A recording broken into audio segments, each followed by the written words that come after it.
RBI Governor Raghuram Rajan makes a strong pitch for fiscal consolidation, says for the first time that the government's capital infusion into PSU banks will be adequate, but warns of near-term hit on profitability, suggests roping in skilled financial firms as strategic investors into PSU banks, and also uses dosas to debunk the claims of low deposit rates. The third quarter has been challenging for India. Profits have risen just 7% for 25 of the 50 Nifty companies. Sales growth below 5%. Metals, FMCG the worst hit. L&T largely meets street expectations in Q3. Order inflows bring a positive surprise, but forecasts a gloomy FY16 expects the order inflow growth to remain stagnant. A positive start to the February series. As strong global cues lift the Wall Street, the Sensex surges over 400 points and the Nifty reconquers 7,500, gaining 2% for the week. In a surprise move, the Bank of Japan adopts a negative interest rate policy to stave off deflation. Global markets cheer the move. Business sentiment in India is seeing a sharp drop, says a survey among Swedish companies here. Only 72% say India has a favourable investment climate against a whopping 90% last year. Supreme Court orders the government to renew the license of Sun Group's Red FM, dismisses the government's plea on security grounds, says the Marans are facing a trial and have not been convicted yet. The government may peg the disinvestment target for FY17 in the upcoming budget at 40,000 crore rupees. Sources say the centre could front-load its program and the budget could provide clarity on the strategic stake sales. JSW Steel tumbles in trade after Q3 earnings. Miss estimates on all parameters. The company posts an impairment loss of over 200 crore rupees. Relief for Kerala's Chief Minister Oomen Chandy. The High Court puts a 2-month stay on the Vigilance Court's order to file an FIR against him in the solar scam, while in protests break out outside the State Secretariat.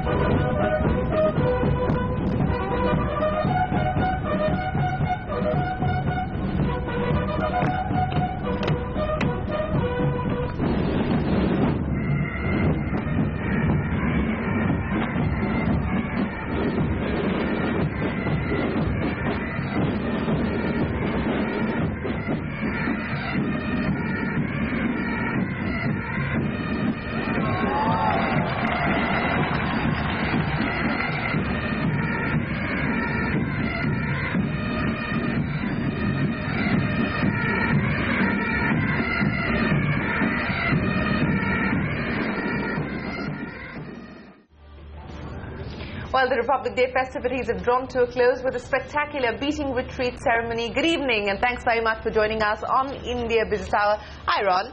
It's time now to get straight to the action on the markets. It took some time, but we finally do have the first week of gains for 2016 on the Wall Street. And it all started in Japan, which signaled a move to negative interest rates on the bank deposit to stave off the threat of deflation.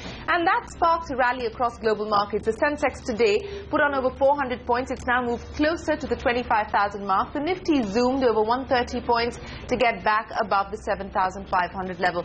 Both the major indices have gained about 2% for the week. In fact, even the mid-cap not far behind, with the mid-cap index gaining over 1%. That was the story back home, but on to the action on Wall Street. The US GDP for the fourth quarter of 2015 has slowed down to 0.7%, but the markets not perturbed. They've opened strong and continue to trend higher thanks to the positive news that's coming from Japan. Also, the low GDP may mean that the Fed may maintain status quo on interest rates. At least that's the bet the markets are willing to take at this point in time.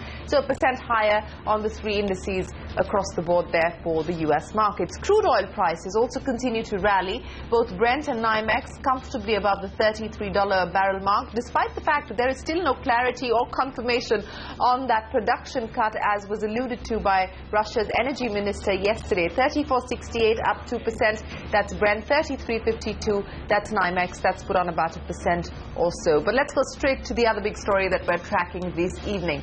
Now, Governor Governor Rajan has just delivered the C.D. Deshmukh Memorial Lecture. It was an hour-long speech filled with anecdotes, and he went on to make a strong pitch for fiscal consolidation. That was the highlight, in a sense, of that speech. The government must stick to the path of fiscal consolidation.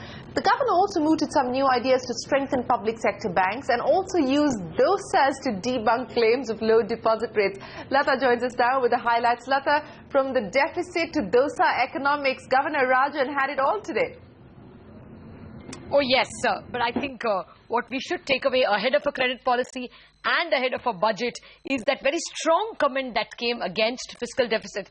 Actually, 5 strong reasons why you should not renege on the fiscal deficit target. 1, Brazil did it. It is now paying for it through contraction, actually stagflation. We also had huge fiscal stimulus and monetary stimulus in 2009 and 10. We paid for it with high inflation and low growth in 2012, 2013 and 2014. Third good reason, we were very tight on inflation and on fiscal deficit from 1998 to 2003. For the next 10 years almost, we could harvest nearly double-digit GDP growth. A fourth reason,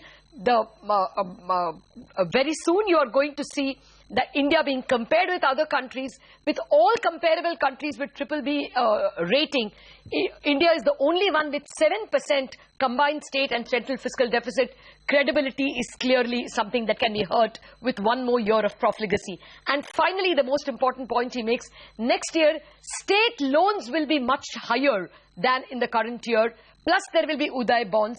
In addition to that, if you have the Indian central government bonds being higher, the bond markets are definitely going to protest and probably take yields very high. That could be prohibitive for growth. So let's listen to Rajan on the strong comment against increasing fiscal deficit. The common man doesn't really care whether we stay on the consolidation path or not.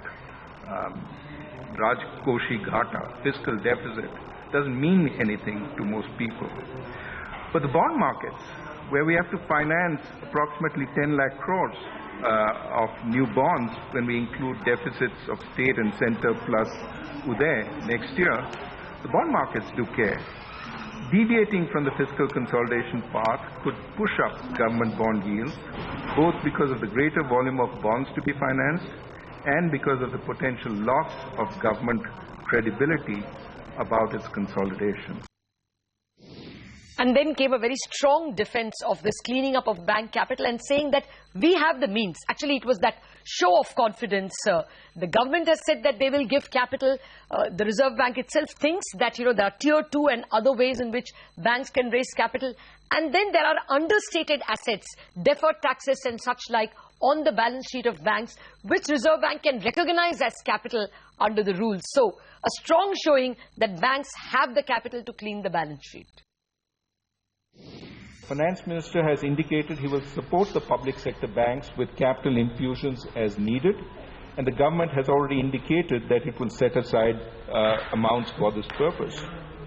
Our estimate is the amounts the government has indicated will suffice, especially coupled with other sources that are typically available to banks. Our various scenarios also show that private sector banks will not want for regulatory capital as a result of this exercise. Finally, the RBI is also working on identifying currently non-recognizable capital that is already on bank balance sheets, such as undervalued assets.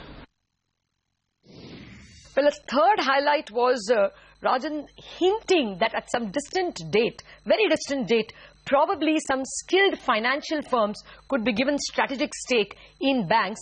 But really, I think this speech is going to be known as Rajan'S Dosa'Nomics. So basically, he tried to give you with a live example how a pensioner with 1 lakh rupees in fixed deposit, 10% interest and 10% inflation will be able to buy fewer dosas. In his arithmetic, he can buy only 2,000 dosas.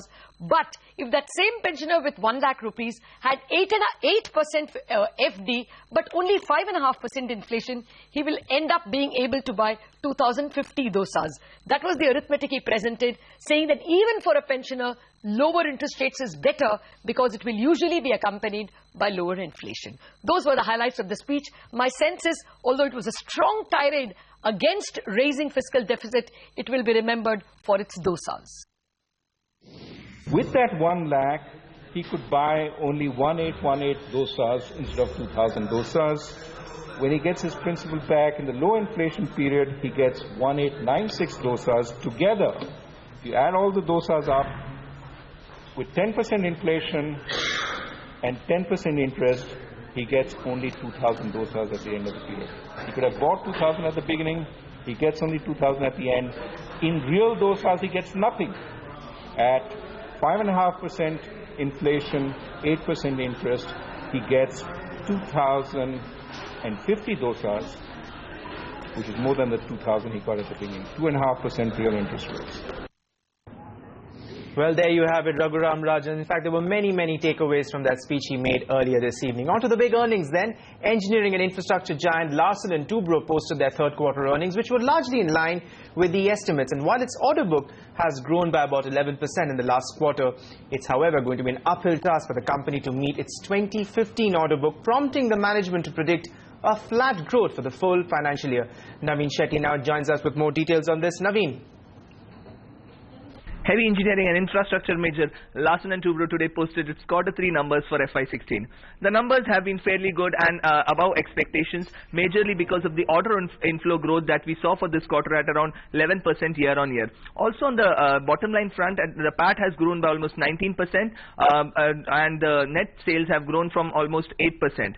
Now talking about the order inflow growth, the company has guided that its growth in FY16 will remain flattish as compared to the previous year. But it's interesting to note that to get a flattish growth in FY16, the company will have to increase its order inflow in the Q4 by almost 30%. So in absolute numbers, that means an order inflow of almost 62,000 only in Q4. Also, the company has maintained that the revenue guidance around 10 to 15%, and the working capital ratio to sales is, in this quarter has been around 23.6%. Now, talking about the segment-wise growth, the company's core business like infrastructure, heavy engineering has seen some kind of stress, which has been clearly reflected in the standalone EBITDA margins, which has contracted from 10% to almost 7.5%. Also, one positive factor has been the international business, which has added almost 30% to the order inflow. Back to you. Well, thanks for that, Naveen. Let's quickly hear in now from the CFO, Shankar Raman, on what the order book picture was like in the quarter gone by and what to expect in 2016. We are at 93,000 crores at the 9-month period. Previous year, March 15, we had orders of 1,55,000 crores. During the last interaction, we scaled the guidance down, original guidance of 15%, down to about 5 to 7% based on our assessment of the pipeline. Nothing significantly has changed despite our 11% growth in Q3. Well, that's Larsen & Toubro for you. Of course, the guidance is going to have the market a bit concerned. But a quick check of some of the other important earnings that we were tracking today. Yes Bank, that stock up 11% after posting a strong third quarter number. Net interest margin and profits up 25%, while the provisioning in the quarter is higher by more than 100% on a year-on-year basis. It also factors in the asset quality review mandated by the RBI. But no new loans have been restructured, nor has there been any new slippages in the third quarter for Yes Bank. The pain in the steel sector, coupled with an impairment loss of more than 2,000 crore, has hit JSW Steel hard in the third quarter. The company posted a loss of more than 900 crores. What's also disappointing is the fact that the steel major could not meet subdued estimates, with revenue coming in below 9,000 crore rupees. TVS Motor has also failed to meet estimates. The Chennai flood has also cost the company a one-time loss of 7.5 crore rupees. Margins have missed the mark, but revenues in line with an 11% growth. So how is the corporate scorecard for India Inc. in Q3? It's not a pretty picture. An analysis of 25 nifty companies that have posted earnings coming up for you in just a bit. But let's bring you the other big CNBC TV 18 exclusive tonight. The euphoria around India is perhaps waning now in what is not going to be music to the ears of the government. A survey conducted amongst 141 Swedish companies who operate in India shows a sharp fall in business confidence amongst them. Now, while 52% of the participants polls see India's business climate as very favourable, it's a drop of more than 5% from last year. A sharper drop has been witnessed in the investment climate indicator, which has come in at 72%. That's a far cry from last year's figure of 90%. There's been a drop in the business satisfaction index as well, which has come in at 57%. And surprisingly, it's the tax regime coupled with customs regulation and corruption which continue to hurt India's image. CNBC TV 18's Rituparna Bhuyan caught up with the 3 top bosses of Swedish companies operating in India to understand more about their concerns. The unbridled optimism that followed the results of the elections, right? I mean, that was just at it was close to euphoric, right? And I think over the past 1 year, it's kind of started to sink in that we're on the cusp of a major transformation, which will take a certain amount of time.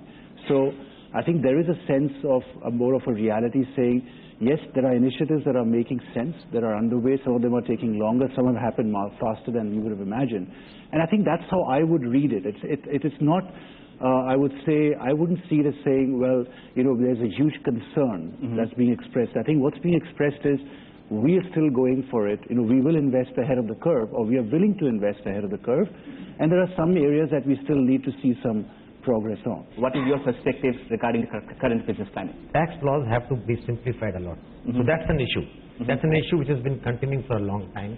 And I think we've brought it up to different levels in the government. They are looking at it. It's a complex subject over 60 years. We have had some very, very archaic laws. Can we have comments from each of you on the kind of interventions that we would like to see regarding ease of doing business? The chief architect on ease of doing business is right here. Mr. Kant is right here. If you can have comments from each of you regarding the kind of interventions that you would like to see regarding the ease of doing business. Yeah, I think coming to customs, you started with the customs, I think customs should be working 7 days a week. Why do we have Saturdays and Sundays off? I think to build in efficiencies, I think, so these are some very, very simple things which government could do.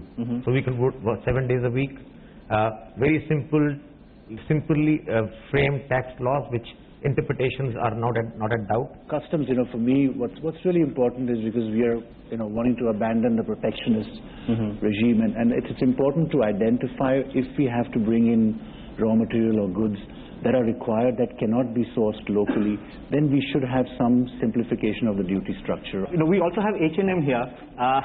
If we can have a comment from you as well, regarding being part of the value chain, being, using India as a global supply hub or as a global manufacturing hub, as far as textiles is concerned.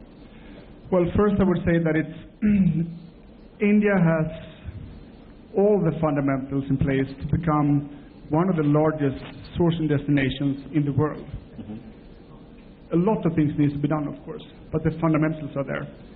Secondly, I would like to say that it's more than one country. It's 29 countries in one, and each and every state provides unique competitive advantages. The challenge is, however, to maneuver in this highly complex landscape. And as a global buyer, we always have to address countries where we can get a good customer offer from. And that is something that we're now looking into more and more. How can we do even more business out of India for the exports? Well, clearly some impatience there creeping in over the pace of reforms in India. Rituparna also caught up with the India CEO of one of the biggest Swedish firms, IKEA, who's all set to come into the country, opening a store in Hyderabad very shortly. Ritu started off by asking him about their overall expansion plans. We are in parallel going with production and retail. The first is Hyderabad, as you say, and we are now moving with 3 more cities, with Bangalore, with Delhi NCR, and with Mumbai. Why it's important for us? Because we built this expansion plan based on 4 layers, making a concentration strategy. The first one is a retail expansion, the second one is a production around retail, The third one is about the whole logistic networking. Right. And the fourth one is all the activity we do with the IKEA Foundation. And all these four things is together are creating a positive impact and are more efficient. When do we see the other stores getting finalized, or have you got the land in terms of fixed the area and the kind of other permissions in terms of the other 3 cities? We are moving ahead. The first store will be Hyderabad. The year after we will see in more places, and more news will become soon. We also understand that you may start production in India and set up factories in India. Can you quickly tell us about those plans as well? We have been, on one hand, we have been sourcing for 30 years, mainly textile and some of plastics or metals. But now, as retail is expanding now, we are setting up a sourcing of furniture, not only furnishing. And then in that sense, we have closed the partnership with suppliers in Telangana and in Karnataka right now, and this is just the beginning. Right. But last question, FDI sourcing policy has been changed, it has been eased. How will it impact IKEA? Will it make life easier for IKEA in terms of complying with the sourcing norms? The point is that in IKEA, we are extremely committed with the long term. What it means that we need to go for sustainable sourcing.